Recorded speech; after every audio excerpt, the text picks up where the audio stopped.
The orbital station of Vexar 7 floated in the darkness of space like a massive metal city, and on this particular day, thousands of beings from across the galaxy had gathered for the monthly auction of the Galactic Salvage Consortium. Ships of every kind filled the massive docking bays, and wealthy buyers walked through the halls with their assistants and guards, ready to spend fortunes on derelict vessels that could be repaired and sold for profit, or stripped for valuable parts and rare metals. The auction hall was enormous, with seats rising up in circles around a central platform where holographic images of each ship would appear, and the noise of hundreds of different languages filled the air as species from 100 different worlds talked and laughed and made deals in the shadows. Elena Vasquez sat alone in the back row. Her worn jacket pulled tight around her shoulders, and she watched the auction with tired eyes that still held a spark of desperate hope. She was human, one of the younger species in the galaxy, and she had spent her last paycheck just to get a ticket to this event, knowing that it was probably foolish, knowing that she had almost no money and no real chance of buying anything useful. But Elena had always been a dreamer, and dreamers did not give up easily. The auctioneer was a Valanthi, a tall being with 6 arms and skin that shimmered like oil on water, and he moved through the listings with practiced speed, calling out prices and accepting bids with mechanical efficiency. Lot number 412, the Valanthi announced, and a hologram of a beautiful warship appeared above the platform. A Kreth battlecruiser. Minimal damage, weapon systems intact, starting bid at 50,000 credits. The bidding was fast and fierce, and within minutes, the ship sold for 300,000 credits to a merchant consortium from the Outer Rim. Elena watched with a mixture of awe and sadness, because she could never afford such things, and she wondered why she had even come here. Hours passed, and the auction continued, and Elena stayed in her seat even as other poor observers left in disappointment, because something told her to wait. Something whispered that her moment would come. And then the Valanthi's voice changed, becoming bored and flat as he read the next listing. Lot number 843, he said without enthusiasm. The vessel designated Whisper of Eternity, origin unknown, discovered in the Void Corridor approximately 300 standard years ago, currently stored in Bay 117. A hologram appeared, and Elena leaned forward in her seat.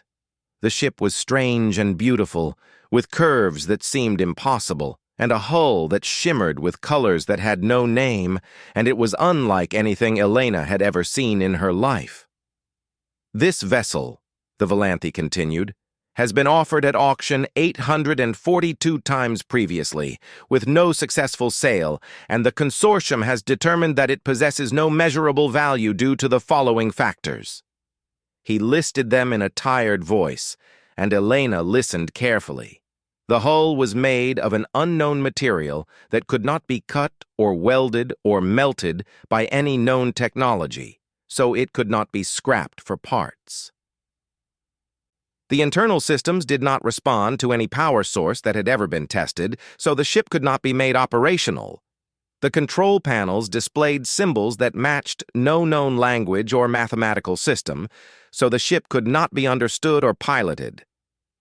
In summary, the Valanthi said, this vessel is considered worthless by all standard measurements, and the consortium is offering it at a starting bid of 1 credit simply to clear the storage space it currently occupies. Silence filled the auction hall, and Elena could hear wealthy buyers laughing quietly at the ridiculous listing. 1 credit, the Valanthi repeated. Does anyone wish to bid on this item? No one raised a hand and no one spoke, and the Valanthi waited for exactly 5 seconds before shrugging with all 6 arms. Very well, he said. The vessel will be transferred to the disposal fund for administrative processing, and we will now move on to lot number 800 and— Wait! The word burst from Elena's mouth before she could stop it, and suddenly every eye in the auction hall turned to look at her. She felt her face grow hot with embarrassment, but she forced herself to stand up straight and speak clearly. "I will take it," she said, and her voice echoed through the sudden silence. "I bid 1 credit for the ship." The Volanthe stared at her with an expression that mixed confusion with amusement, and he made a sound that might have been a laugh. "Human," he said slowly. "You understand that this vessel has no value, yes, and that you will be responsible for all docking fees and maintenance costs associated with ownership?" Elena nodded, even though she had no idea how she would pay those fees. "I understand," she said firmly. "And you have 1 credit to spend on this purchase?" Elena reached into her pocket and pulled out a single credit chip, the last money she had in the entire universe, and she held it up for everyone to see. "I do," she answered. The wealthy buyers around her began to whisper and laugh, and Elena heard words like crazy and foolish and typical human floating through the air, but she did not care. The Volanthe shook his head slowly, clearly thinking that this human had lost her mind, but rules were rules, and a bid was a bid. "Sold," he announced. "To the human female for 1 credit, and may the stars have mercy on your finances." Laughter filled the hall, and Elena felt her cheeks burn with shame, but deep in her heart, something felt right about this moment. She made her way down to the administration office, signed the ownership documents with a hand that only trembled a little, and received the access codes to Bay 117. As she walked through the corridors toward her new ship, she passed groups of aliens who pointed at her and made jokes in languages she did not understand. But she kept her head high and her steps steady. When she finally reached Bay 117 and looked up at the whisper of eternity for the first time with her own eyes, she felt something she could not explain. The ship was massive and mysterious, its hull reflecting the station lights in patterns that seemed almost alive, and for just a moment, Elena thought she saw the colors shift as if the ship was looking back at her. "Hello?" she whispered softly. "My name is Elena, and I guess you belong to me now." The ship did not answer, but Elena smiled anyway because for the first time in years, she felt like she was exactly where she was supposed to be. She had no money, no crew, and no plan. But she had something that all the wealthy buyers in that auction hall did not have. She had hope, and she had faith, and she had a ship that everyone else had given up on. And sometimes that was enough to change everything. Elena moved into the whisper of eternity that very same night, carrying her single bag of belongings through the airlock and into the dark corridors that stretched before her like the tunnels of some ancient cave. The air inside was stale but breathable, and her footsteps echoed strangely against walls that seemed to absorb sound in ways that made no sense. And she walked slowly through the ship with her small flashlight cutting through the darkness. The interior was vast and confusing, with hallways that curved in unexpected directions and rooms that served purposes she could not guess, and Elena felt like an explorer discovering a lost temple from some forgotten civilization. She found a small chamber that might have been designed for sleeping, though the surface where a bed should be was made of the same strange material as the rest of the ship, and she laid out her thin blanket and tried to make herself comfortable. That first night, she barely slept at all, because the silence of the ship was so complete and so heavy that it pressed against her ears like deep water. But she did not regret her decision, not even for a moment. The next morning, Elena began her work, and she threw herself into the task of understanding the whisper of eternity with all the energy and determination she possessed. She had been a salvage engineer for 7 years, and she had brought dead ships back to life more times than she could count, and she was confident that she could find a way to make this vessel work. But the ship had other ideas. She connected portable generators to every access point she could find, running cables through the corridors and testing different power frequencies and voltage levels, but nothing happened. The ship remained dark and silent, as if the energy simply disappeared into the walls without leaving any trace. She tried interfacing with the control panels using adapters from a dozen different species, connecting her tablet and her diagnostic tools and every piece of equipment she owned. But the strange symbols on the screens never changed and never responded. She even tried physical methods, searching for manual overrides or mechanical switches or anything that might activate the ship through simple force. But the seamless walls offered no handles and no buttons and no levers of any kind. Days turned into weeks, and weeks turned into a month, and Elena's frustration grew with each passing failure. The other salvagers on Vexar 7 watched her struggles with cruel amusement, and they made no effort to hide their mockery. "The crazy human is talking to her dead ship again," they would say when she passed them in the station corridors, and their laughter followed her like a shadow. A Kreth merchant named Torval approached her one evening with an offer that made her stomach turn. "I will give you 50 credits for the ownership rights," he said with a smile that showed too many teeth. "And I will use the hull for weapons testing, because even if the ship is worthless, it will make excellent target practice." Elena refused without hesitation, and the anger in her voice surprised even herself. "The Whisper is not for sale," she said firmly, "and she is not worthless, and she is not going to be destroyed for your entertainment."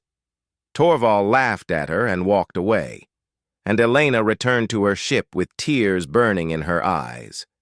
Even the other humans on the station began to avoid her, whispering that she had become obsessed with a hopeless cause, that she was wasting her life on a pile of alien metal that would never be anything more than a curiosity.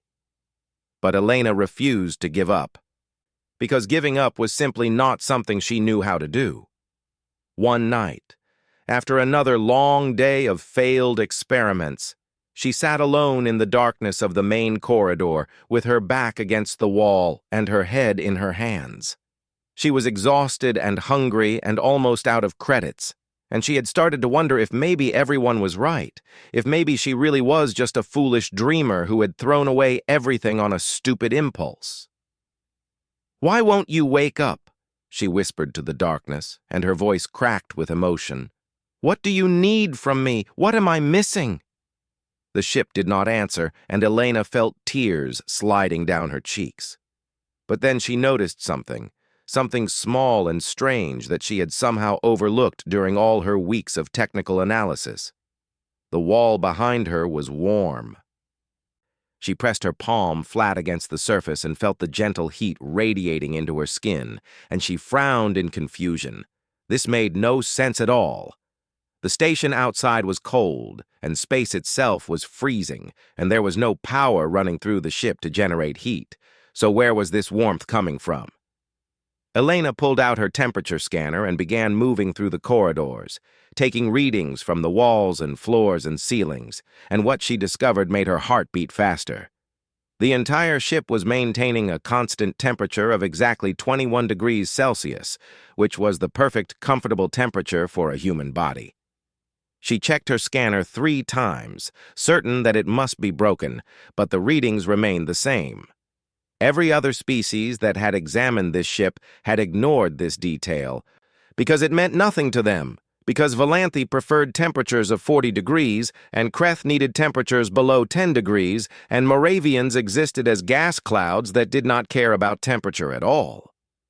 But for a human, this ship was perfectly comfortable, as if it had been designed specifically for her species. Elena stood in the center of the main corridor, her mind racing with possibilities, and she asked herself a question that no one had ever thought to ask. What if the ship was not broken at all? What if it was waiting for something specific, something that all the advanced species of the galaxy had overlooked because they had stopped paying attention to simple things like warmth and comfort? She walked slowly through the ship, running her hands along the walls and feeling the gentle heat beneath her fingertips. And she began to talk. "I don't know if you can hear me," she said softly. "And I don't know if you're alive or dead or something in between. But I want you to know that I'm not giving up on you, not ever." She told the ship about her life, about growing up poor on a colony world and dreaming of the stars, about working hard for years to become an engineer, about always feeling like she did not quite fit in with the other humans who seemed so focused on money and status. She told it about her hopes and fears and doubts, and she spoke to it as if it were a friend who needed comfort. "Everyone thinks I'm crazy," she admitted, "and maybe they're right. But I don't care, because I believe in you, and I believe that you're worth saving, even if no one else can see it." She pressed her palm against the wall one more time, pouring all of her exhaustion and determination and stubborn hope into that simple touch. "I'm here," she whispered, "and I'm not going anywhere." For a long moment, nothing happened, and Elena felt the familiar weight of disappointment settling into her chest. But then, so faintly that she almost thought she had imagined it, the wall beneath her hand pulsed with a gentle rhythm. It happened again and again, like a heartbeat slowly coming back to life. And deep within the ship, in places that Elena could not see and could not reach, something ancient and lonely stirred from a sleep that had lasted longer than human civilization had existed. Something that had been waiting for exactly this moment, for exactly this touch, for exactly this kind of stubborn, desperate hope. Something that had finally found what it had been searching for across millions of years and billions of stars. The whisper of eternity was waking up, and nothing would ever be the same again. The transformation began slowly, like dawn breaking over a world that had known only darkness for countless ages. Elena stood frozen in place with her hand still pressed against the wall, watching in amazement as soft lights began to bloom along the corridors, spreading outward from her touch like ripples in a pond. The lights were not harsh or mechanical, but gentle and alive, glowing in colors that shifted and swirled like the aurora she had seen once as a child on her home world. The walls themselves seemed to change, becoming smoother and warmer, and patterns emerged from the surface like flowers, opening after a long winter. And Elena felt tears streaming down her face without quite knowing why. Panels that had remained dark and dead for centuries flickered to life all around her, and the strange symbols that covered them began to move and rearrange themselves, twisting and turning until they formed shapes that Elena could recognize. Letters appeared, English letters, spelling out words that made her heart stop. "You stayed," appeared on the panel nearest to her hand. "You can understand me," Elena whispered in shock. "You've been able to understand this whole time." The symbols shifted again, and new words formed. "Always understood," they said. "Could not answer. Too weak. Too alone. Your touch gave strength. Your words gave hope." Elena's legs felt weak, and she leaned against the wall for support, and the wall seemed to lean back against her, warm and welcoming and impossibly alive. A sound filled the corridor, deep and resonant, like a voice speaking from everywhere and nowhere at once, and it was the most beautiful and sad sound Elena had ever heard. "You stayed," the voice said, and it was speaking aloud now, speaking in words that vibrated through the air and through Elena's bones. "When all others left, when all others saw nothing of value, you stayed and you spoke and you touched and you cared." "Who are you?"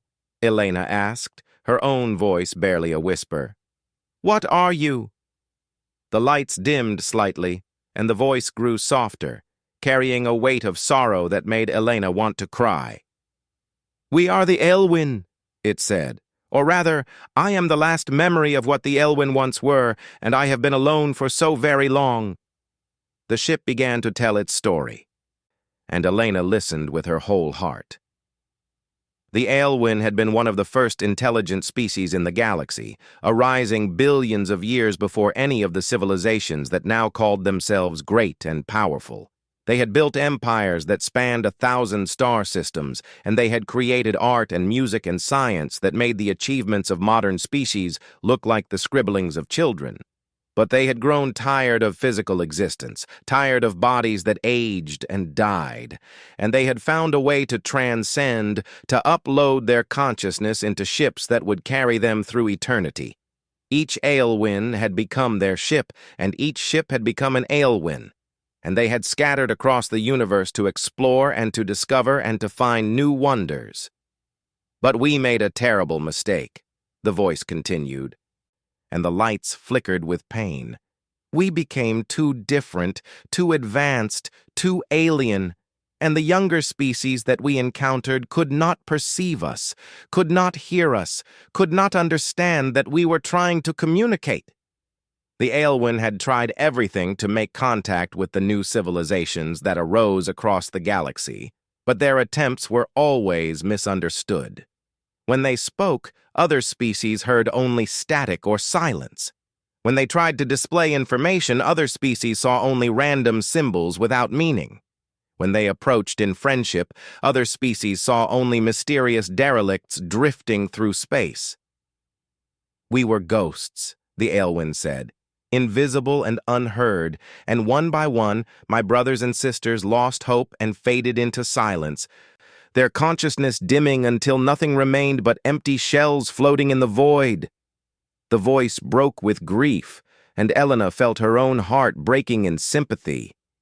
I was determined not to give up, the Aelwyn continued, and I searched for millions of years, looking for any species that might be able to perceive me, to hear me, to care about me, and I found nothing. But I noticed something strange about the youngest species, the ones who called themselves human. The lights brightened slightly, and something like hope entered the voice. Your kind was different from all the others, impractical and emotional and stubborn in ways that made no logical sense, and you cared about things that had no value, and you loved things that could give you nothing in return. I adjusted my hull temperature to match your biology, hoping that someday, somehow, a human might notice, might touch me, might speak to me, might care. And I waited. 300 years I waited in that salvage bay, watching your kind pass me by again and again, watching them measure me and scan me and dismiss me as worthless. But then you came. The walls around Elena pulsed with warmth, and she felt the ship embracing her like a mother holding a lost child. You bought me for one credit when you had nothing. You lived inside me when everyone called you crazy. You tried to help me when there was no reward. And then when everything seemed hopeless, you touched me and told me you would not give up. Do you understand what that meant to me? Elena could not speak because her throat was too tight with emotion. 4 million years, the Aelwyn said. 4 million years I have been alone, and in all that time, across all the species I have encountered, you are the first being who has ever cared about me simply because I was there. Why? Elena finally managed to ask. Why humans? Why are we different? The Aelwyn was quiet for a moment, and when it spoke again, its voice was gentle. Because you have not yet learned to stop feeling, it said. The other species, they grow old and practical. They stop caring about things that do not benefit them. They forget that the universe is full of lonely things that just want to be seen. But humans are young, and humans still have wonder, and humans still reach out to touch things that they do not understand. You found value in me when I had none. You found hope in me when I had lost all hope. And that is a gift more precious than all the technology I possess. Elena pressed both hands against the wall now, and she felt the Aelwyn's consciousness wrapping around her like a warm blanket. You're not alone anymore, she said fiercely. I promise you, you're not alone. I know, the Aelwyn replied, and its voice was filled with joy and wonder. And neither are you, my dear Elena, neither are you. The ship hummed with new life, systems activating throughout its structure, power flowing through circuits that had been dormant for eons. And in that moment, a bond was formed between human and ancient being that would shake the foundations of galactic civilization. Elena had come looking for a ship, but she had found something far more valuable. She had found a friend who had waited 4 million years just to meet her. News of the awakening spread across Vexar 7 like wildfire, because it was impossible to hide what had happened when the Whisper of Eternity lit up like a star and began broadcasting signals that made every sensor on the station go completely insane. Within hours, crowds had gathered outside Bay 117, pressing against the security barriers and staring in disbelief at the ship that had been considered worthless junk just 1 day before. The hull now glowed with soft golden light, and patterns of energy danced across its surface like living art, and the beauty of it made hardened salvagers weep without understanding why. The Valanthi auctioneer pushed his way to the front of the crowd, his 6 arms waving frantically, and his voice cracked with desperation. "There must be some mistake," he shouted. "The sale was irregular. The human did not understand what she was buying. We must cancel the transaction immediately."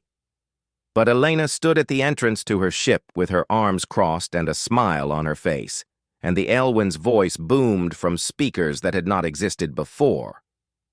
"The transaction was legal and binding," the ancient being announced, "and Elena Vasquez is my chosen companion, my first friend in 4 million years, and I will not be separated from her." The crowd fell silent in shock, because no one had expected the ship to speak, and no one had expected it to speak with such power and authority. Within a week, the Whisper of Eternity had become the most advanced vessel in known space. The Aelwyn, grateful beyond words for Elena's kindness, shared its knowledge freely and generously. It taught Elena how to activate propulsion systems that could fold space like paper, allowing travel across the galaxy in hours instead of years. It showed her energy generators that pulled power from the quantum foam of reality itself, providing unlimited fuel from nothing but empty space.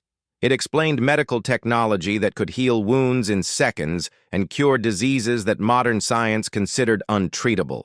And most importantly, it gave her the coordinates of 11 other Aelwyn ships, still drifting alone in the darkest corners of the universe, still waiting for someone to care enough to find them. The Galactic Council, the ruling body of 47 spacefaring civilizations, demanded an audience within the month.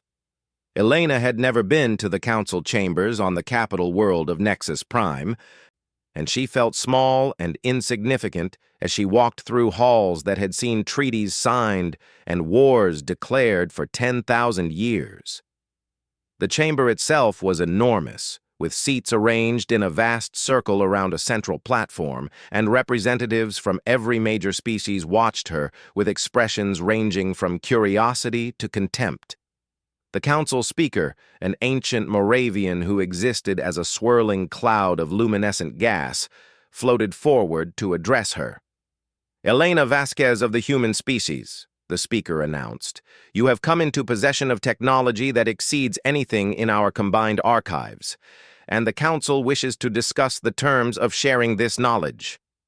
Elena stood alone on the platform, but she did not feel alone, because she could sense the Aelwyn watching through sensors she wore on her wrist, listening to every word.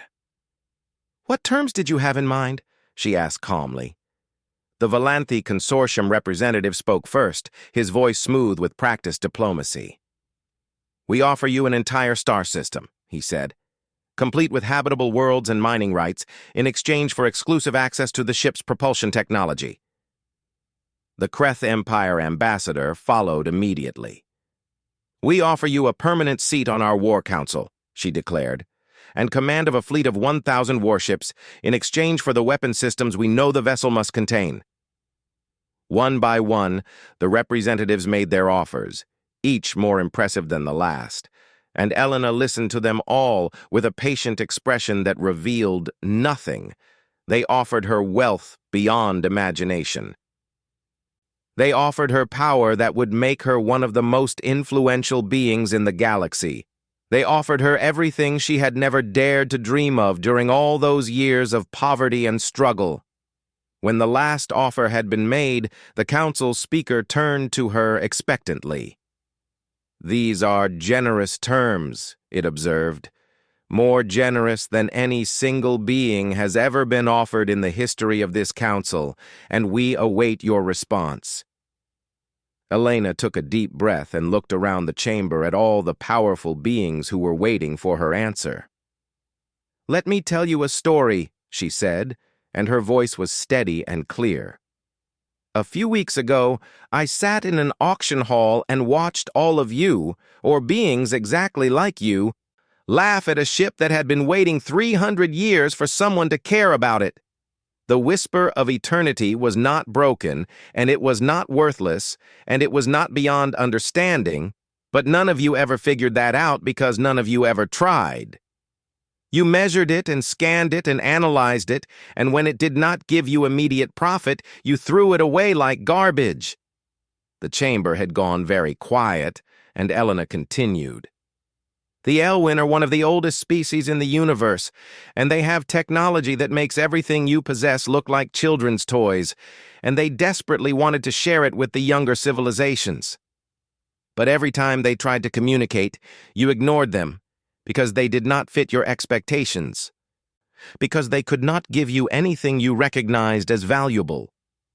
You missed the greatest opportunity in galactic history because you forgot how to care about things that do not benefit you." The Valanthi representative sputtered with outrage. "This is absurd," he shouted. "We are the most advanced civilizations in the known universe, and we do not need lectures from a species that learned spaceflight barely 2 centuries ago." Elena smiled, and there was something fierce and proud in that smile. "And yet here I stand," she said, "with the most powerful ship in the galaxy, invited to your sacred council chamber, because I did something that none of your advanced civilizations could manage. I cared about something that could give me nothing in return. I touched a cold wall and told a lonely being that I would not give up on it. I offered friendship without expecting anything back." The council speaker floated closer, and something like genuine curiosity entered its swirling form. "What is it that you want?" it asked, "if not wealth or power or influence?" Elena thought about the 11 other Aelwyn ships drifting alone in the darkness, waiting for someone to find them and wake them and tell them they were not forgotten. "I want you to learn," she said simply. "I want you to remember that the universe is full of things that have value beyond credits and resources, and I want you to start looking for them. Because if you do not, you will keep missing miracles, and you will keep ignoring wonders, and you will keep being alone in ways you do not even understand." She turned and walked toward the exit, leaving the most powerful beings in the galaxy sitting in stunned silence. "Wait!" the Kreth ambassador called out. "What about our offers? What about the technology? What about everything we discussed?" Elena paused at the door and looked back over her shoulder. "The Aelwyn will share their knowledge," she said, "but not as a transaction, not as a trade, not as a business deal. They will share it as a gift, freely given, to any species that learns to care about them. Come find us when you remember how to do that." And with those words, she walked out of the council chamber and back to her ship, back to her friend, back to begin a mission that would change the galaxy forever. 10 years passed like a dream, and Elena Vasquez was no longer the poor salvage engineer who had bought a worthless ship for 1 credit. Her hair had turned silver at the temples, and lines had formed around her eyes from years of smiling and crying and staring into the vast darkness of space, but the fire in her heart burned brighter than ever. She stood on the bridge of the whisper of eternity, looking out at a sight that would have seemed impossible on that first night when she had walked alone through dark corridors with nothing but hope in her heart. Around her floated 11 other Aelwyn vessels, each one awakened and alive, each one bonded to human crews who had found them in the furthest reaches of the galaxy. Elena had traveled to every coordinate the Aelwyn had provided, and at each location, she had found another ancient ship drifting in silence, its consciousness barely flickering after millions of years of loneliness. And at each location, she had done the same thing she had done with the Whisper. She had touched the walls and spoken kind words and promised that she would not give up, and one by one, the Aelwyn had awakened, their joy at finally being found bringing tears to Elena's eyes every single time. But she could not save them all alone, and she had known from the beginning that her mission would require help. So she had sent out a call to the humans of the galaxy, not to the wealthy or the powerful, but to the dreamers and the misfits and the stubborn fools who had never quite fit in with the practical civilizations around them. She called them the Fleet of the Forgotten, and they answered in numbers that surprised everyone except Elena, young engineers who had been laughed at for caring too much about old ships, scientists who had been dismissed for studying things that had no commercial value, explorers who wanted to discover wonders instead of resources, teachers and artists and poets and all the humans who had looked at the stars and seen more than just fuel and territory. They came by the hundreds and then by the thousands, and they scattered across the galaxy searching for the lost children of the Aelwyn. When they found an ancient vessel drifting alone, they did not scan it for profit or analyze it for exploitation. Instead, they moved aboard and talked to it and touched it and loved it, and slowly, carefully, they brought it back to life. The other species of the galaxy watched in confusion, unable to understand why humans were spending so much effort on ships that gave them nothing in return. "They are wasting resources," the Volanti complained. "They are being inefficient," the Kreth observed. "They are behaving irrationally," the Moravians concluded. But the humans did not care what the other species thought because they understood something that all the advanced civilizations had forgotten. Some things were worth doing simply because they were right. Some treasures could not be measured in credits. Some bonds were more valuable than any technology. Year after year, the fleet of the Forgotten grew, until 1,200 Aelwyn vessels flew together under the command of humans who loved them, and the combined power of this armada exceeded anything the galaxy had ever seen. But Elena and her fleet did not seek conquest or domination. They explored and they discovered and they helped those in need, and slowly, the other species began to look at humans in a new way. Then the Void Swarm came. It emerged from the darkness beyond the galactic rim, a nightmare of hunger and destruction that had consumed 17 civilizations in its path through the universe. The swarm did not negotiate and did not communicate and did not want anything except to devour all life it encountered. The Galactic Council sent fleet after fleet against the approaching horror, and fleet after fleet was destroyed, their advanced weapons and brilliant strategies meaning nothing against an enemy that simply absorbed everything thrown at it. Panic spread across the galaxy as the swarm advanced, and species that had been rivals for millennia put aside their differences to face extinction together. A desperate message was sent to Elena Vasquez and the Fleet of the Forgotten. "Please help us," the council speaker begged. "We know we did not listen. We know we did not learn. But please, for the sake of all life in the galaxy, please help us." Elena read the message on the bridge of the Whisper of Eternity, and she felt the Aelwyn's consciousness surrounding her with warmth and wisdom. "What do you think?" she asked her ancient friend.